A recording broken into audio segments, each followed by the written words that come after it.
You won't believe what this greedy bastard tried to pull after my daughter passed away.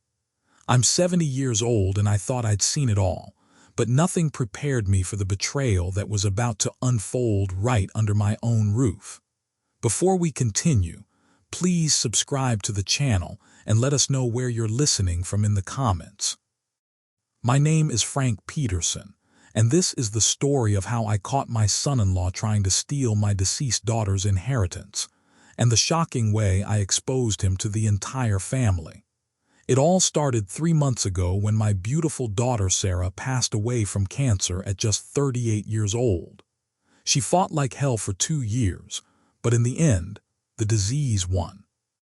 Sarah was my pride and joy, my only child with my late wife Margaret, who had passed 5 years earlier from a heart attack. The house felt empty without them both, but Sarah's death hit me like a freight train because she was supposed to outlive me by decades. Sarah had been married to this guy Derek Martinez for about 8 years, and I'll be honest with you, I never really liked him from the start. There was something about Derek that just rubbed me the wrong way.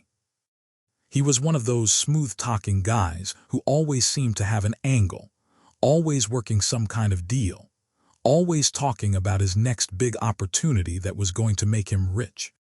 You know the type, all flash and no substance, always wearing expensive clothes he couldn't afford and driving cars that were probably leased way beyond his means.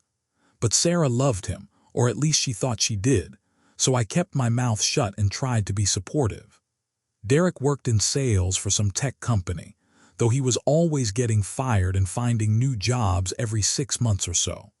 He'd blame his bosses, blame the economy, blame the customers, but never himself. Sarah, on the other hand, was a nurse practitioner who made excellent money and was incredibly responsible with her finances. She had inherited a substantial amount when Margaret passed away 5 years earlier, about $400,000 from Margaret's life insurance and savings. Plus, she had her own savings account with another $150,000 that she'd built up over her career.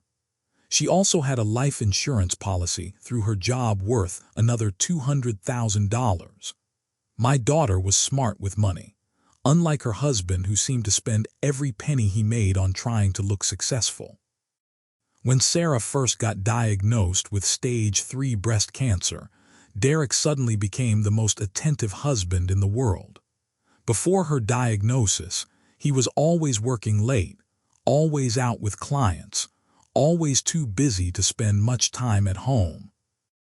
But once we got that devastating news from the oncologist, Derek was suddenly at every doctor's appointment, every chemotherapy session, every hospital visit.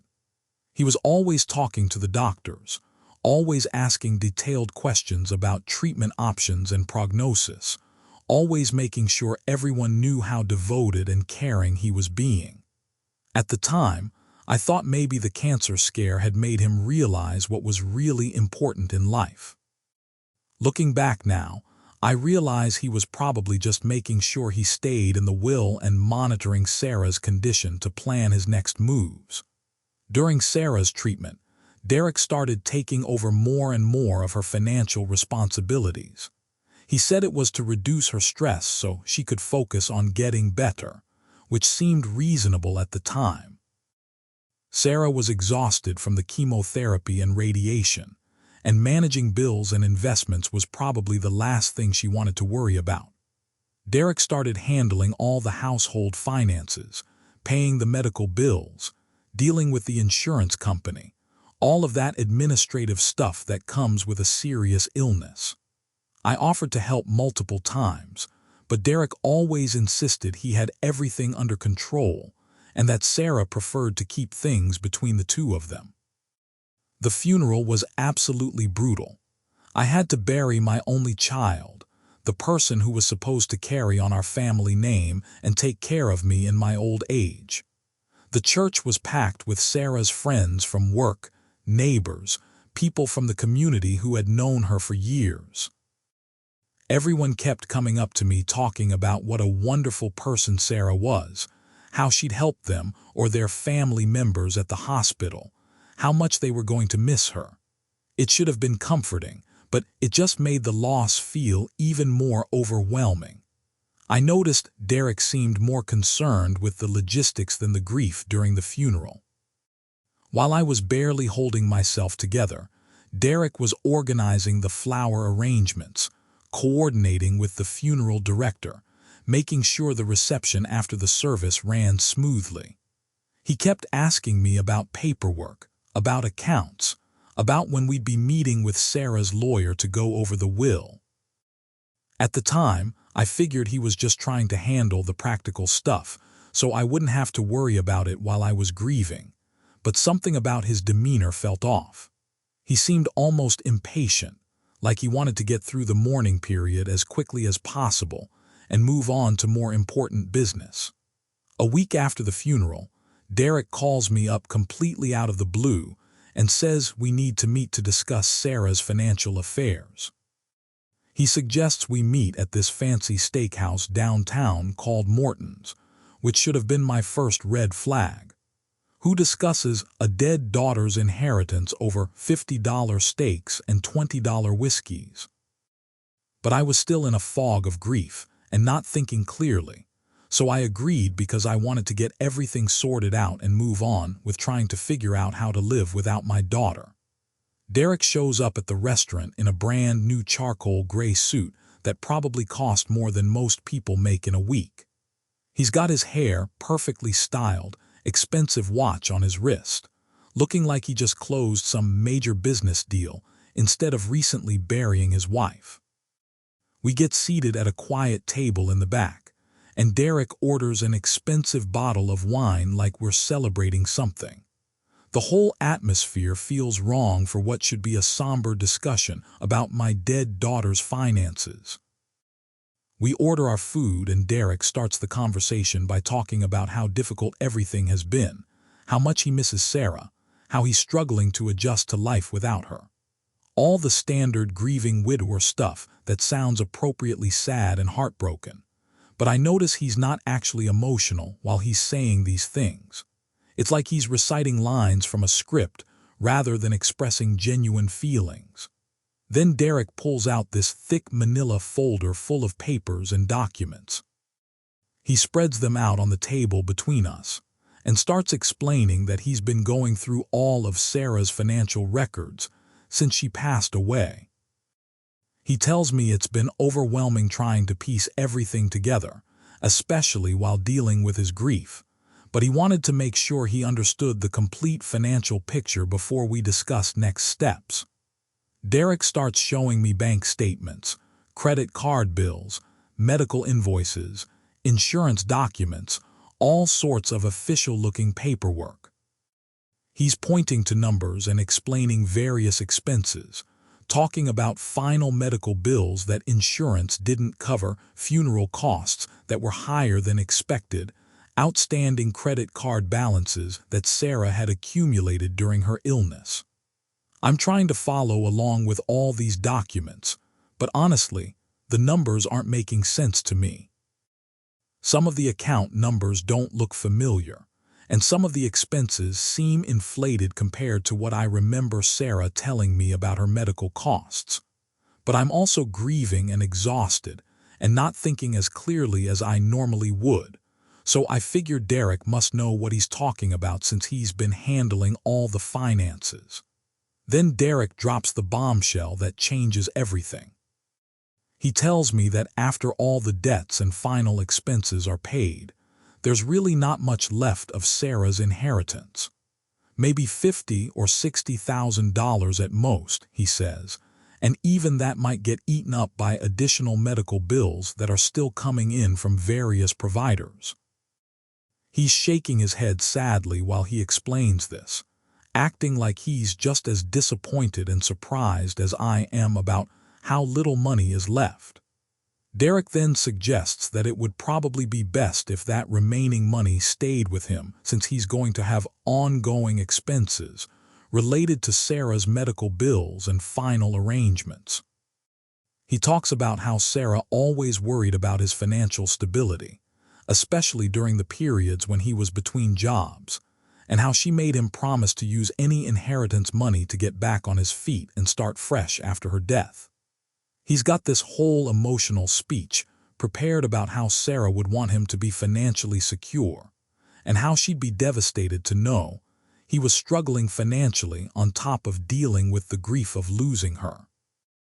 The whole presentation feels rehearsed and manipulative, but I'm still trying to process the shocking news that Sarah's substantial inheritance has somehow evaporated.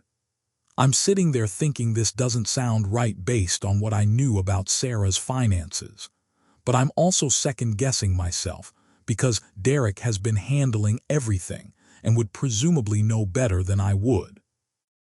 Derek keeps pushing his agenda throughout dinner, talking about how we need to keep this simple and avoid getting lawyers involved since they would just eat up whatever money is left with their fees. He's emphasizing how Sarah always preferred to handle family matters privately rather than involving outsiders, and how she trusted both of us to do the right thing for each other after she was gone.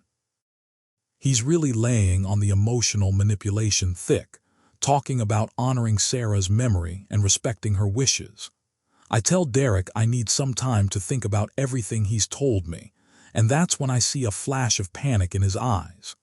The calm, confident demeanor he's been maintaining all evening suddenly cracks a little bit. Derek starts pressuring me more aggressively, saying we need to settle this quickly for tax purposes and estate planning reasons. He claims there are deadlines we need to meet and paperwork that needs to be filed, and that delaying could create legal complications that would be expensive and time-consuming to resolve. He's pushing hard for me to make a decision right there at the restaurant, which sets off every alarm bell in my head. When someone is trying to rush you into a major financial decision, especially one involving a large inheritance, that's usually a sign that something shady is going on.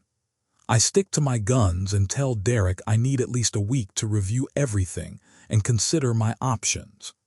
He's clearly frustrated, but tries to hide it behind more fake concern about potential complications from waiting too long. We finish dinner with Derek continuing to pressure me subtly, but I refuse to commit to anything. A few days later, after I've had some time to clear my head and think more rationally, I decide to do some investigating on my own. The story Derek told me about Sarah's finances being depleted just doesn't add up with what I knew about her financial situation and habits. Sarah was always very responsible with money, and she had specifically told me several times during her illness that she had made sure to keep her finances organized so that things would be straightforward after her death. I drive over to First National Bank where Sarah kept her main checking and savings accounts. I've been banking there myself for over 20 years, so I know most of the staff pretty well. I'm not authorized on Sarah's accounts since she was an adult with her own financial life, but I figure I can at least ask some general questions about estate procedures and maybe get some guidance on what steps I should be taking. The bank manager, Linda Rodriguez, has worked with Sarah for years and knows our family situation. Linda pulls me aside into her office and tells me something that makes my blood run cold. She says Derek has been coming into the bank repeatedly since Sarah passed away, trying to access various accounts, asking detailed questions about safe deposit boxes, demanding information about investment accounts and certificates of deposit. Linda explains that she's had to refuse Derek access to several accounts because Sarah had specifically set them up to require dual authorization, both Derek's signature and mine, for any major transactions or withdrawals. This is completely news to me. I had no idea Sarah had set up any accounts that required my involvement, but it tells me that my daughter didn't fully trust Derek with unrestricted access to her money. Linda also mentions that Sarah had come into the bank about 6 months before she died, when she was still undergoing treatment, and moved a significant amount of money into new accounts and investment vehicles that Derek couldn't access independently. Sarah had apparently told Linda that she wanted to make sure her money was protected and distributed according to her wishes after her death, regardless of what anyone else might want to do with it. This revelation makes it clear that Sarah had her own suspicions about Derek's intentions regarding her inheritance. My daughter was smart and had obviously taken steps to protect her assets from potential manipulation. The fact that Derek has been trying unsuccessfully to access these protected accounts proves that he's been lying to me about the financial situation and is actively trying to circumvent Sarah's careful planning. Now, I'm really suspicious and starting to get angry. I go home and start going through all the financial paperwork and documents that Sarah had given me over the years for safekeeping. My daughter was incredibly meticulous about record keeping, and I find copies of everything: bank statements going back several years, investment account summaries, insurance policy documents, even a copy of her complete will and estate planning documents. As I'm reading through everything carefully, I realize that Derek has been lying to me about virtually everything regarding Sarah's financial situation. Sarah's outstanding debts were minimal, maybe $15,000 total in credit card balances and medical bills. Her life insurance alone was worth $200,000, and according to the policy documents, that money was designated to be split equally between Derek and me, with each of us receiving $100,000.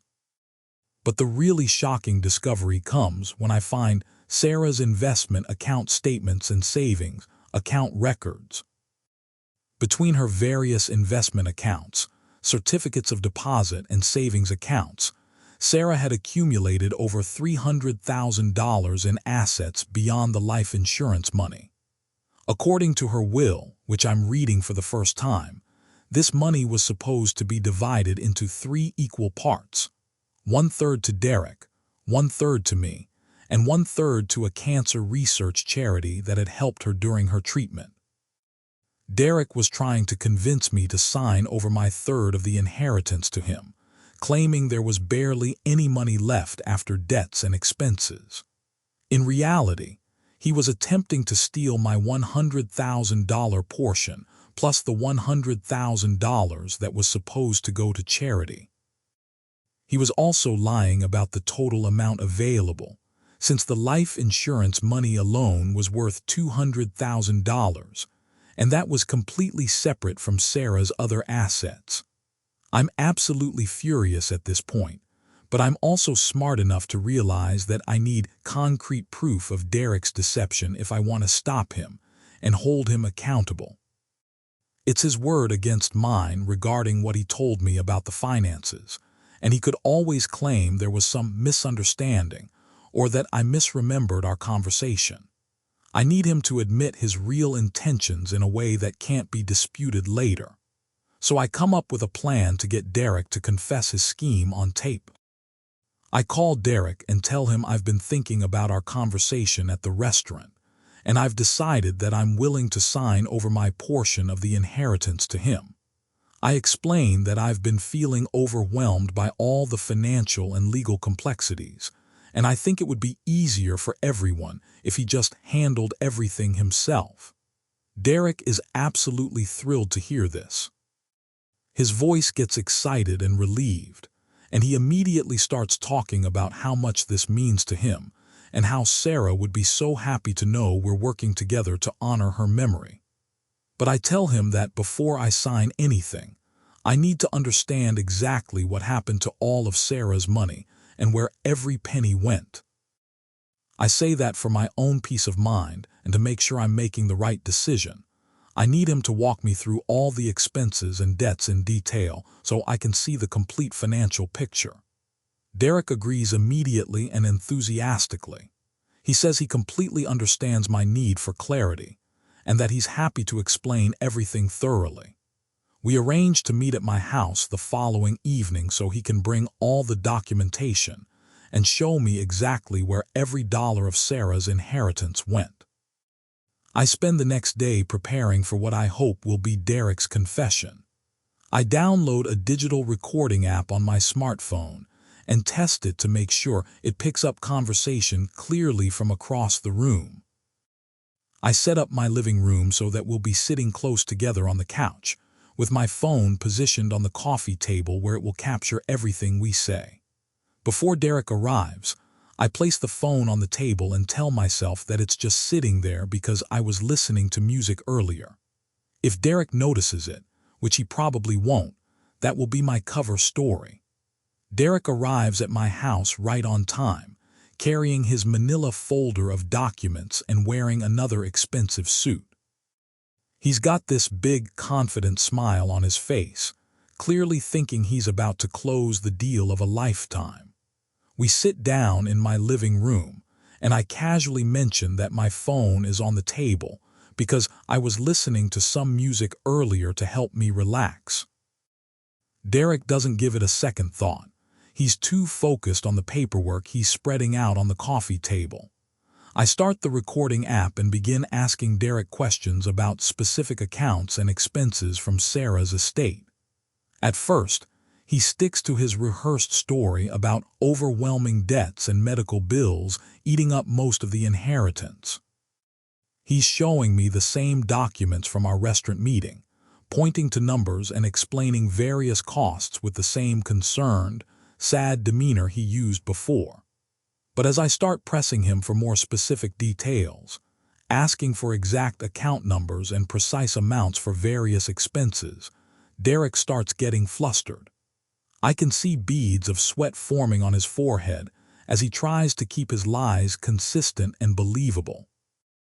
He's shuffling through papers frantically, trying to find documentation for expenses that don't actually exist.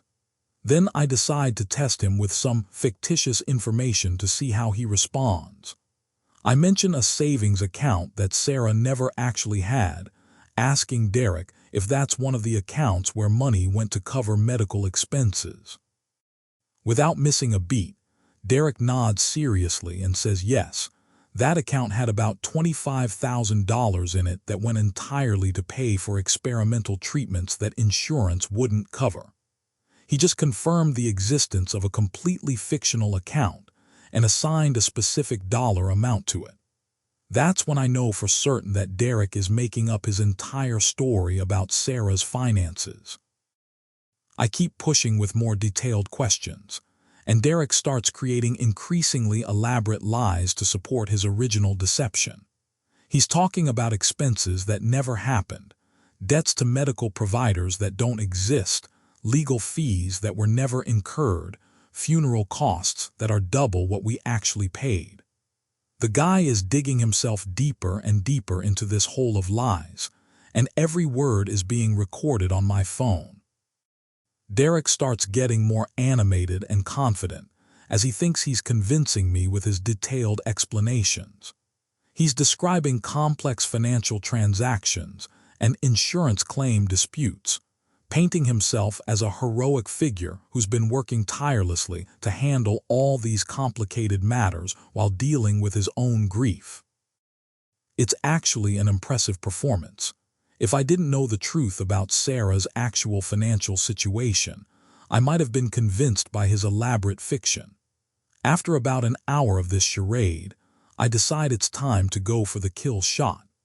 I tell Derek that I'm completely convinced he's been handling everything properly and responsibly, and that I'm ready to sign whatever paperwork he needs to transfer my portion of the inheritance to him. I explain that I trust him completely, and I know Sarah would approve of this arrangement. Derek gets so excited he can barely contain himself. His eyes light up and he starts talking rapidly about how relieved he is that we've worked this out, how much this money is going to help him rebuild his life, and how grateful he is for my understanding and support. But then Derek makes the critical mistake that seals his fate.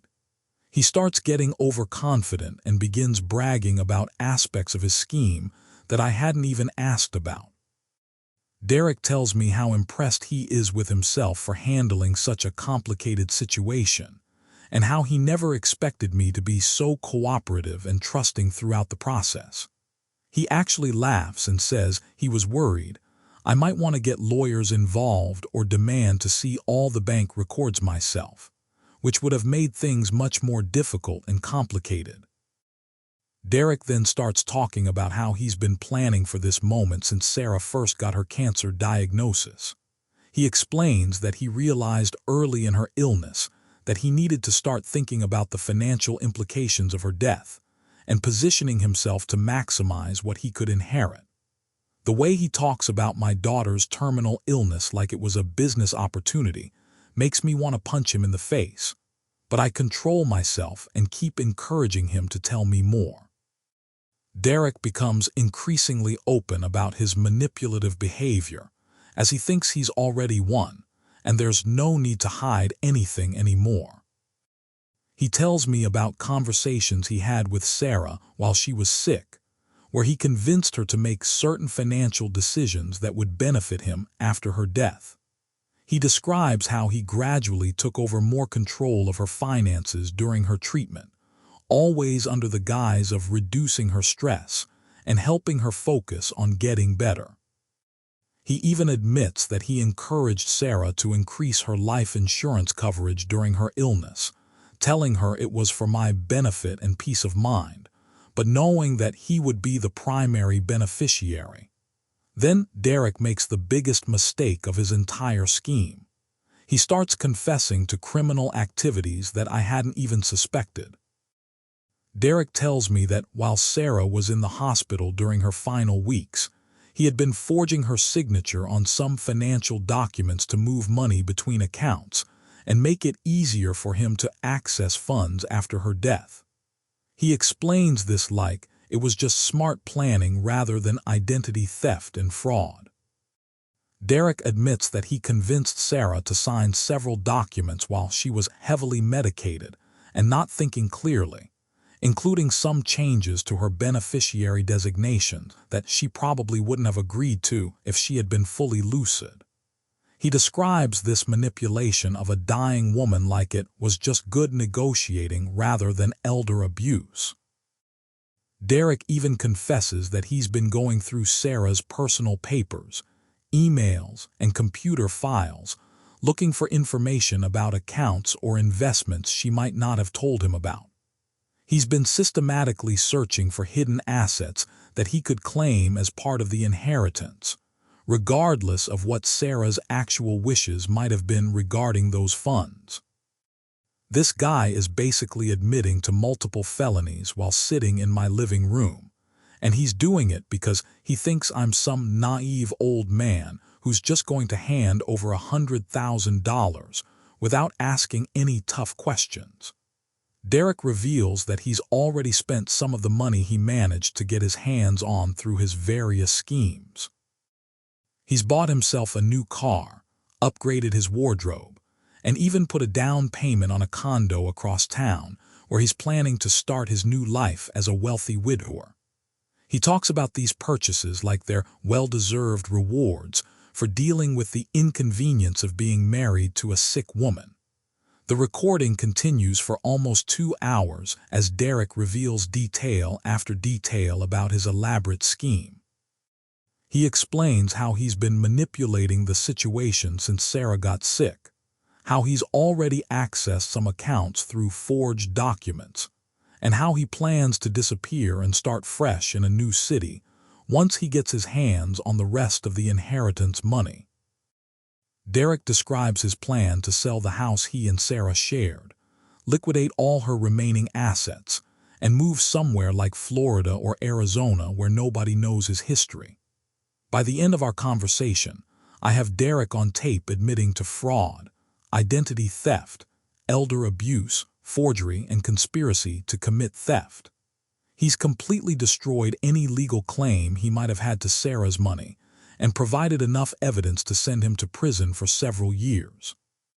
But Derek has no idea what he's just done to himself. Throughout this entire confession, I've been playing the role of the grateful, trusting father-in-law who's just relieved to have someone else handle all the complicated financial matters. I keep thanking Derek for taking care of everything and telling him how much I appreciate his hard work during such a difficult time. Derek eats up this praise and becomes even more open about his criminal activities. By the end of the evening, Derek is practically gloating about how easy it's been to manipulate both Sarah and me. He seems to think he's pulled off the perfect crime, and that he's just a few signatures away from becoming wealthy at our expense. I tell Derek that I'll need a few days to gather the necessary paperwork and get everything notarized properly, and we schedule another meeting for the following week, where I'll supposedly sign all the documents to transfer my inheritance to him. Derek leaves my house that night thinking he's just secured the biggest payday of his life. He has absolutely no idea that he's actually just confessed to multiple felonies and provided me with enough evidence to destroy him completely, both legally and socially. Over the next few days, I make multiple copies of the recording and start putting together a comprehensive plan for how to expose Derek and make sure he faces appropriate consequences for what he's done. I could just take the recording straight to the police, and I definitely plan to do that, but I also want to make sure Derek faces social and professional consequences beyond just the legal ones.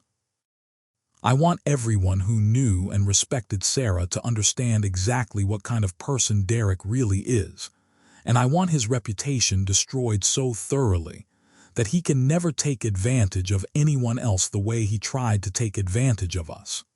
First, I contact Sarah's estate attorney, Patricia Williams, who had helped Sarah set up her will and all her financial planning documents.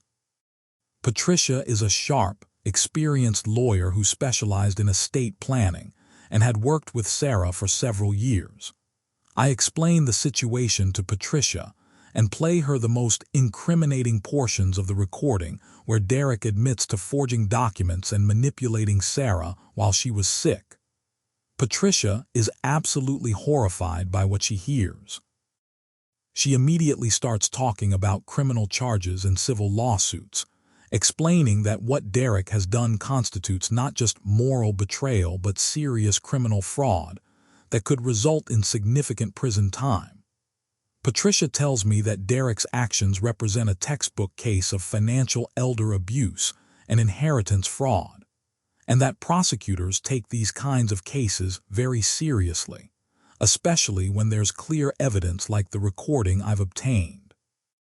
Patricia strongly advises me to contact the police immediately, but she also agrees to help me with the civil legal aspects of the situation.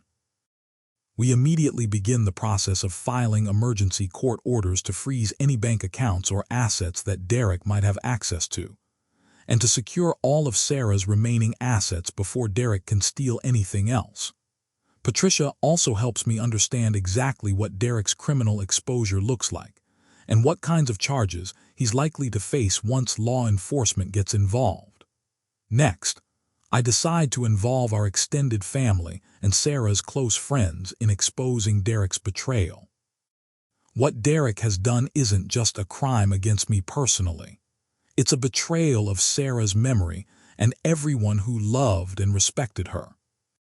Sarah had a large circle of friends and colleagues who have been offering support and sympathy to Derek throughout the grieving process, and they deserve to know what kind of person they've been comforting and helping. I start by calling my sister Helen, who lives about 2 hours away in the state capital. Helen was incredibly close to Sarah throughout her life and had always been somewhat suspicious of Derek's motivations and character. Helen never said anything directly critical about Derek while Sarah was alive, but I could tell she had reservations about him and didn't think he was good enough for her niece. When I explain to Helen what I've discovered and play her some of the most damning portions of Derek's recorded confession, she becomes absolutely livid. Helen starts cursing and saying she always knew there was something wrong with Derek, and that she wishes she had spoken up more forcefully about her concerns while Sarah was still alive. Helen immediately suggests that we need to expose Derek publicly and make sure everyone in our family and social circle knows exactly what he tried to do. She proposes organizing a family gathering, ostensibly to remember Sarah and celebrate her life, but really to confront Derek with his crimes in front of everyone who matters to our family. We spend an hour on the phone planning this gathering and deciding who should be invited.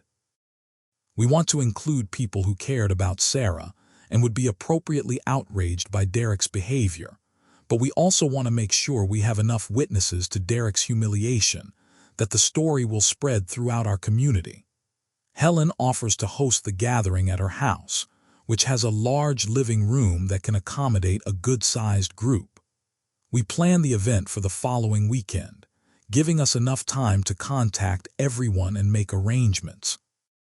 The guest list includes Derek, obviously, but also Sarah's 3 closest friends from nursing school who she remained close with throughout her life, several of her colleagues from the hospital where she worked, Derek's own parents who I'd met several times over the years and who seemed like decent people, Helen's family, a few of our other relatives, and some neighbors who had known Sarah since she was young. About 25 people total who all cared about Sarah and would be devastated to learn how Derek has dishonored her memory. I called Derek personally to invite him to the gathering, telling him that Helen wanted to organize this memorial dinner as a way for everyone to share their favorite memories of Sarah and support each other through the grieving process. I explained that it would mean a lot to the entire family if Derek could be there, since he was such an important part of Sarah's life, and everyone wants to make sure he knows how much support he has during this difficult time. Derek agrees to attend immediately and enthusiastically. He probably thinks this is another opportunity to play the role of the devoted, grieving widower and gain even more sympathy and support from everyone. He has no idea that he's walking into an ambush that will destroy his reputation forever. The night of the memorial dinner arrives, and Derek shows up at Helen's house looking appropriately somber and respectful. He's wearing a dark suit and has his grieving husband persona perfectly calibrated for the occasion. He brings flowers for Helen and spends the first part of the evening making rounds through the room, accepting condolences and talking about how much he misses Sarah and how difficult it's been to adjust to life without her.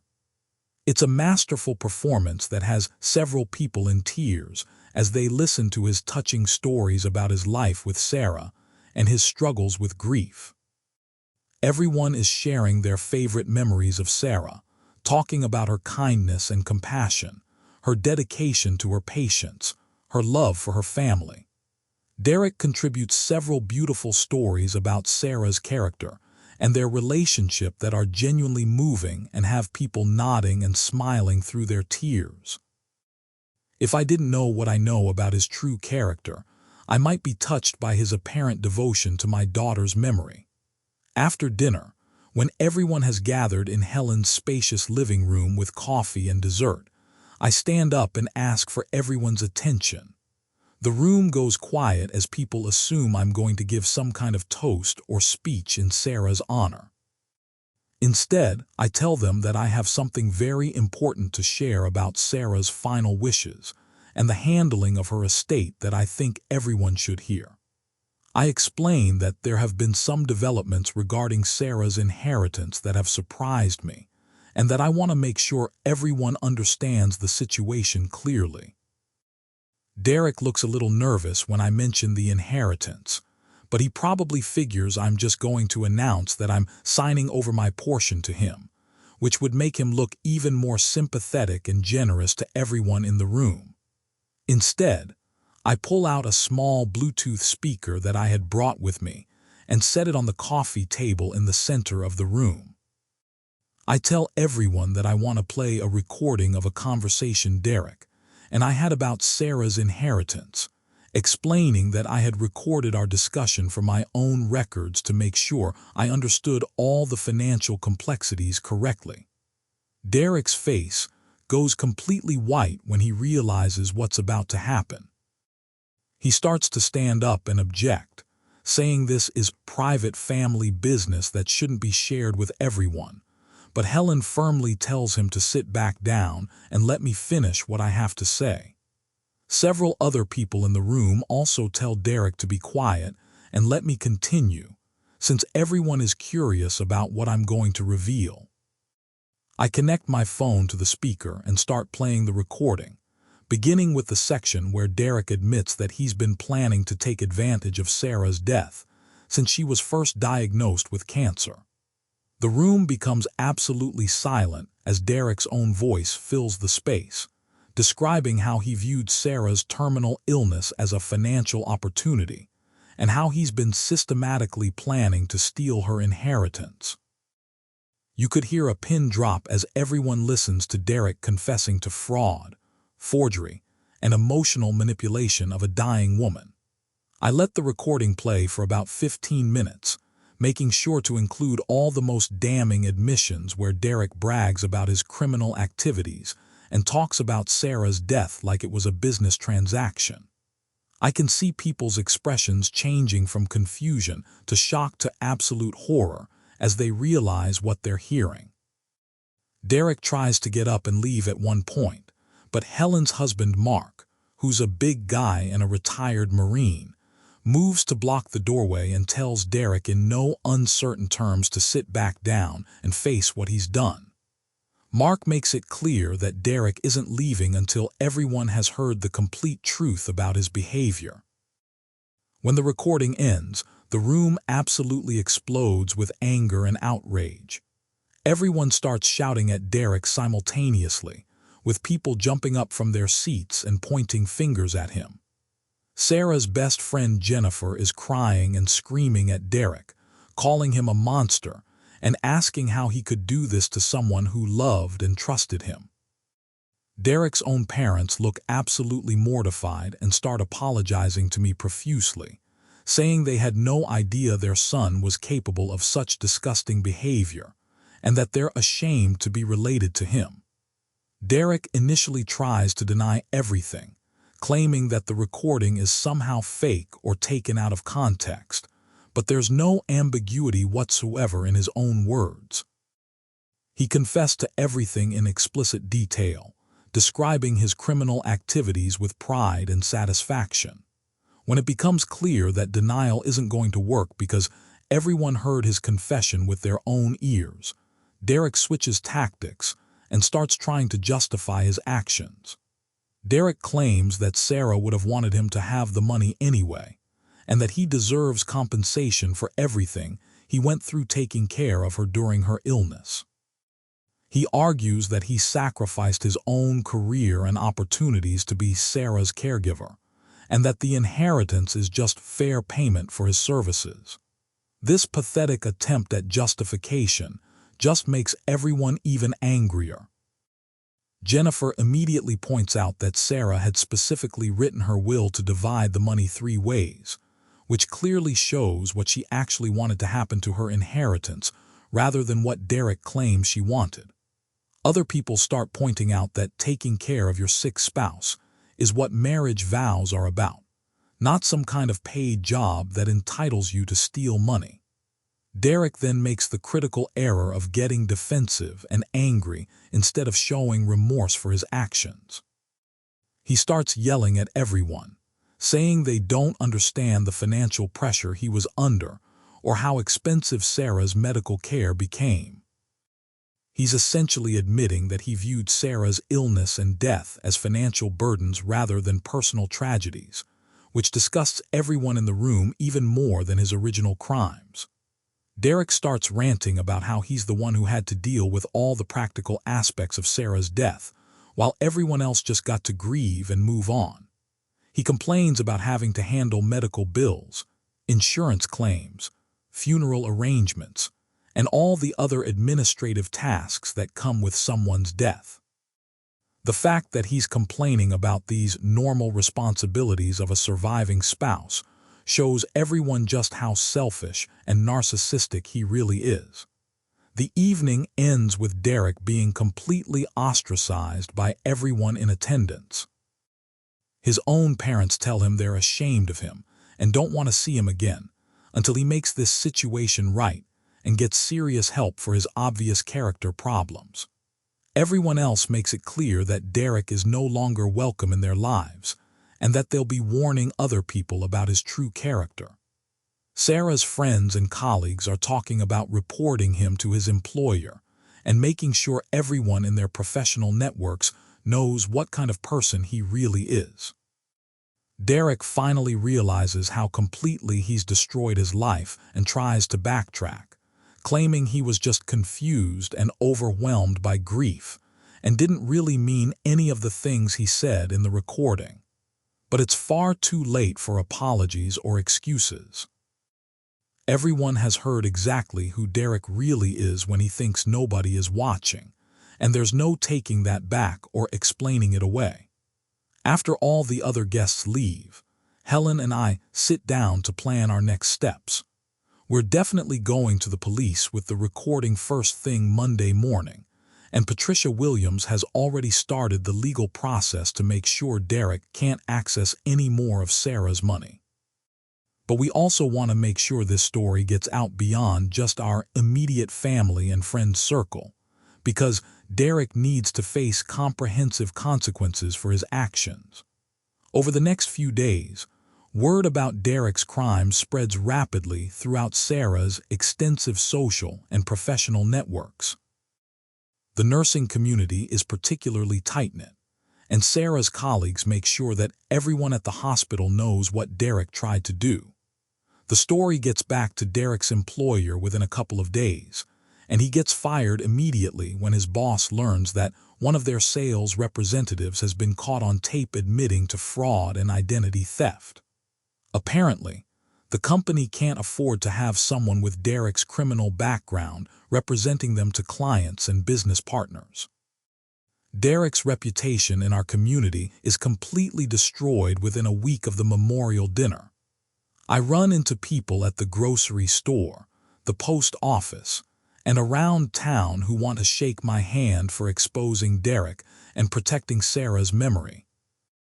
Everyone is praising me for being smart enough to get proof of Derek's crimes and brave enough to expose him publicly, rather than just handling things quietly through lawyers. The legal process moves forward much more quickly than I expected. I meet with Detective Rodriguez from the local police department on Monday morning after the memorial dinner, and she's very interested in the recording and the evidence I've gathered. Detective Rodriguez explains that financial crimes against the elderly and inheritance fraud are high priorities for their department, especially when there's clear evidence like Derek's recorded confession. The detective tells me that Derek's case is unusually straightforward because most financial fraud cases involve circumstantial evidence and competing interpretations of events, whereas I have Derek's own voice admitting to multiple felonies in explicit detail. Detective Rodriguez contacts the district attorney's office that same day, and they decide to move forward with criminal charges immediately. Within 2 weeks of my meeting with police, Derek gets arrested at his apartment on charges of fraud, identity theft, elder abuse, and attempted theft of estate assets. The arrest makes the local newspaper and television news, with Derek's mugshot appearing alongside stories about inheritance fraud and financial crimes targeting grieving families. Suddenly, everyone in our mid-sized city knows Derek's name and what he tried to do to Sarah's family. The civil legal case is even more straightforward than the criminal prosecution, with Derek's recorded confession clearly establishing his intent to defraud Sarah's estate. Patricia Williams files for emergency court orders to freeze all of Derek's personal assets and recover any money he's already stolen from the estate. The court grants these orders immediately, and we discover that Derek had already spent about $35,000 of Sarah's money on personal purchases, including a new BMW, expensive clothes and jewelry, and a down payment on a luxury condo. he was planning to move to after he got his hands on the rest of the inheritance. All of these purchases have to be reversed or paid back immediately. Derek tries to hire a criminal defense attorney to fight the charges, but his lawyer takes one look at the recorded confession and advises Derek that his case is essentially hopeless. The recording makes it impossible to deny his criminal intent or claim that his actions were some kind of misunderstanding. His attorney strongly recommends that Derek accept a plea bargain to avoid the possibility of much harsher sentences if the case goes to trial, and he's convicted on all charges. Derek initially refuses to consider a plea deal, apparently still believing that he can somehow talk his way out of the situation or convince people that he's the real victim here. But as the evidence against him becomes clear and his legal bills start mounting, reality finally sets in. Derek's attorney negotiates a plea agreement that involves admitting guilt to fraud and elder abuse charges, paying full restitution to Sarah's estate, and serving 18 months in county jail followed by 3 years of probation. The restitution requirements are financially devastating for Derek. He has to pay back not just the money he stole from Sarah's estate, but also legal fees, court costs, and penalties that total over $70,000. Derek ends up having to sell his car, liquidate his retirement accounts, and move back in with his parents just to cover what he owes the court and Sarah's estate. It's a complete financial and social ruin that will follow him for years to come. But the most satisfying part of Derek's downfall for me is the complete destruction of his reputation and social standing. Derek can't go anywhere in our city without being recognized as the guy who tried to steal his dead wife's inheritance from her grieving father. His dating prospects are essentially non-existent because what woman would want to be involved with someone who's been publicly exposed as that kind of predator and manipulator? During Derek's sentencing hearing, I get the opportunity to give a victim impact statement to the court. I talk about what Sarah meant to me as my only child and the light of my life, how devastating it was to lose her at such a young age, and how Derek's betrayal made the grieving process infinitely more painful and complicated. I explained to the judge that Derek didn't just try to steal money from the estate. He tried to steal Sarah's final wishes and completely dishonor her memory for his own selfish gain. I describe how Derek's crimes forced me to spend months dealing with legal proceedings and court hearings, when I should have been focusing on grieving my daughter and celebrating her life. The judge is clearly moved by my statement and references it specifically when explaining Derek's sentence. Judge Martinez talks about how Derek's actions showed a complete lack of respect for his deceased wife and her family, and how his behavior demonstrated a calculated pattern of manipulation and fraud that warranted serious legal consequences. She emphasizes that crimes against grieving families are particularly heinous because they take advantage of people during their most vulnerable moments. Derek has to serve his full 18-month jail sentence with no possibility of early release, and then he'll remain on supervised probation for 3 years after his release. The probation conditions include regular check-ins with a probation officer, restrictions on his financial activities, and requirements to attend counseling for his obvious character and behavioral problems. Any violation of his probation terms could result in additional jail time. The whole experience has been emotionally exhausting, but also strangely cathartic for me. Getting justice for Sarah and exposing Derek for the criminal he really is has helped me process my grief in ways I never expected. I feel like I've honored my daughter's memory by making sure her final wishes were respected, and that the person who tried to take advantage of her death faced real consequences for his actions. The money from Sarah's estate is eventually distributed exactly according to her will, which is what should have happened from the beginning. Derek gets absolutely nothing, since his criminal actions automatically voided any inheritance rights he might have had under Sarah's will. My third of the inheritance goes into a trust fund that I'm using to support cancer research programs in Sarah's name, specifically focusing on research into the type of breast cancer that took her life. The cancer research charity that Sarah designated in her will receive their full one-third portion and uses the money to fund patient support programs and research grants. It's exactly what Sarah would have wanted to happen with her money, and it feels good to know that her inheritance is being used to help other families dealing with cancer rather than funding Derek's selfish fantasies about starting a new life. About 6 months after Derek begins serving his jail sentence, I receive a letter from him that represents one final attempt at manipulation. The letter is a pathetic effort at an apology where Derek tries to explain his actions and ask for my forgiveness. He claims that he was just desperate and scared about his financial future after Sarah's death, and that he never intended to hurt anyone or dishonor Sarah's memory. The letter is full of self-pity and excuses, with Derek portraying himself as a victim of circumstances rather than taking real responsibility for his criminal choices. Derek writes about how difficult jail has been for him and how he's learned from his mistakes and become a better person.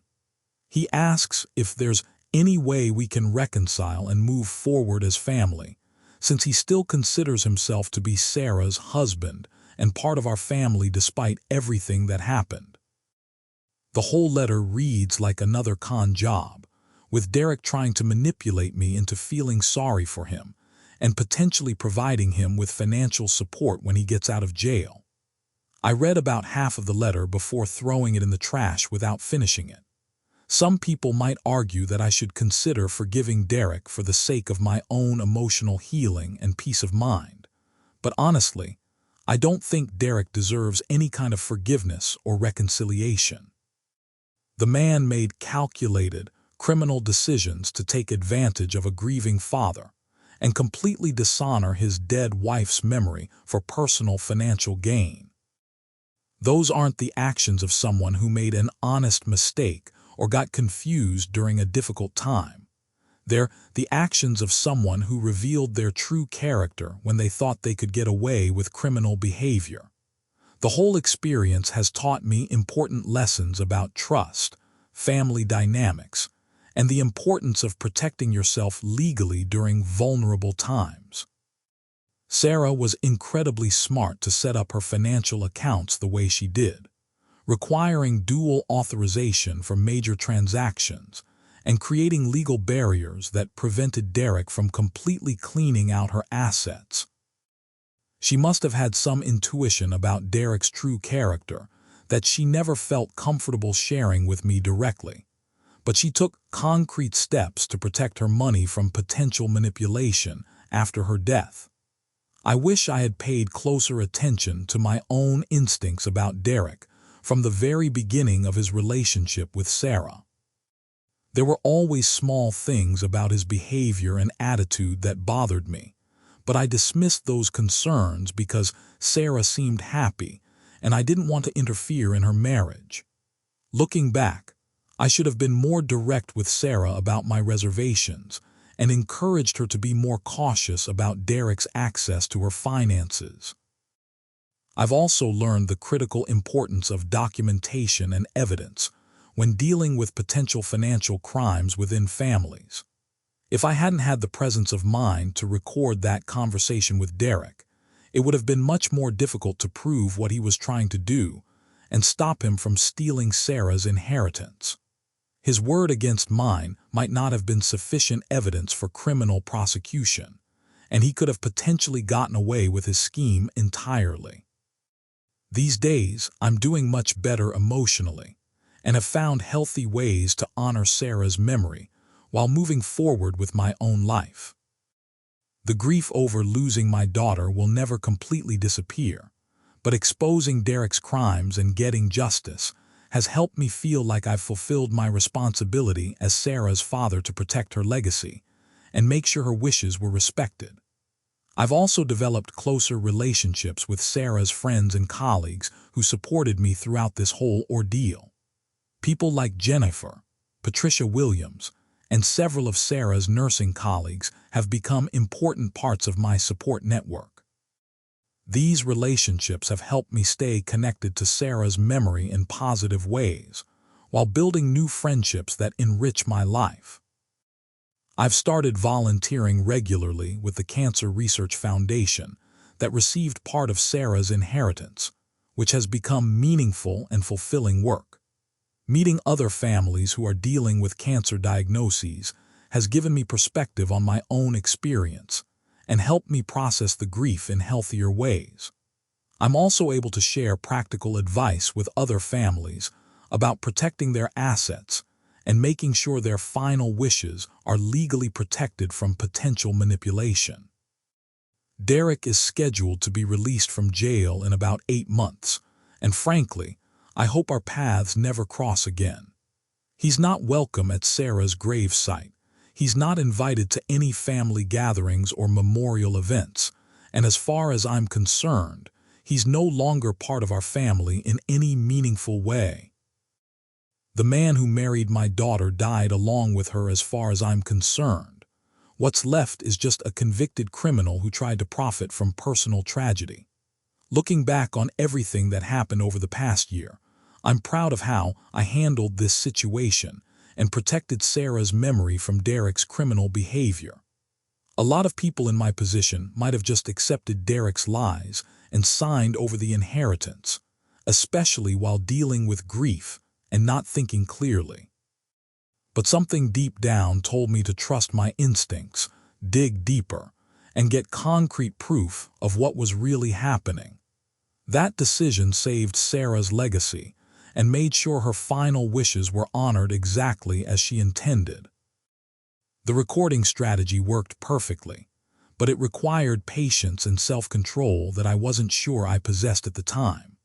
Sitting there listening to Derek brag about manipulating my dying daughter while pretending to be supportive was one of the hardest things I've ever had to endure. But getting that complete confession on tape was absolutely crucial for both the criminal prosecution and the civil recovery of Sarah's stolen assets. If I hadn't recorded that conversation, Derek might have gotten away with his scheme entirely. The whole experience has fundamentally changed how I think about family relationships and trust. Derek fooled everyone for years, including Sarah herself to some extent, by presenting himself as a loving husband while secretly planning to exploit her death for financial gain. It's a sobering reminder that people can hide their true character for long periods when they have something significant to gain from deception. But I've also been amazed by the support and solidarity I received from Sarah's real friends and our extended family once Derek's crimes were exposed. People like Jennifer, Patricia Williams, Helen, and so many others stepped up to help me through this crisis and make sure Derek faced appropriate consequences. Their loyalty to Sarah's memory and their outrage at Derek's betrayal showed me that there are still plenty of good, honest people in the world. Today, I'm at peace knowing that Sarah's money is being used exactly as she wanted, supporting cancer research that might help other families avoid the tragedy we went through, and providing me with the means to honor her memory in meaningful ways. Derek's attempt to steal her inheritance and dishonor her final wishes failed completely, and he's paying a heavy price for his crimes. Sometimes justice really does prevail, especially when you're smart enough to get the evidence you need and brave enough to expose the truth, no matter how painful it might be. Derek will be a convicted felon for the rest of his life, with a destroyed reputation that will follow him wherever he goes. Meanwhile, Sarah's legacy lives on through the cancer research her money is funding, and the lives that work will eventually save. That's the difference between someone who lived with integrity like my daughter and someone who tried to profit from tragedy like Derek Martinez. I know which legacy I'd rather leave behind. If you enjoyed this story, please hit the like button and subscribe to our channel for more true stories about justice and standing up to family betrayal. Share your thoughts about this story in the comments below. Have you ever had to deal with someone trying to take advantage during a family crisis? To hear our next incredible story, click on the video that appears on your screen.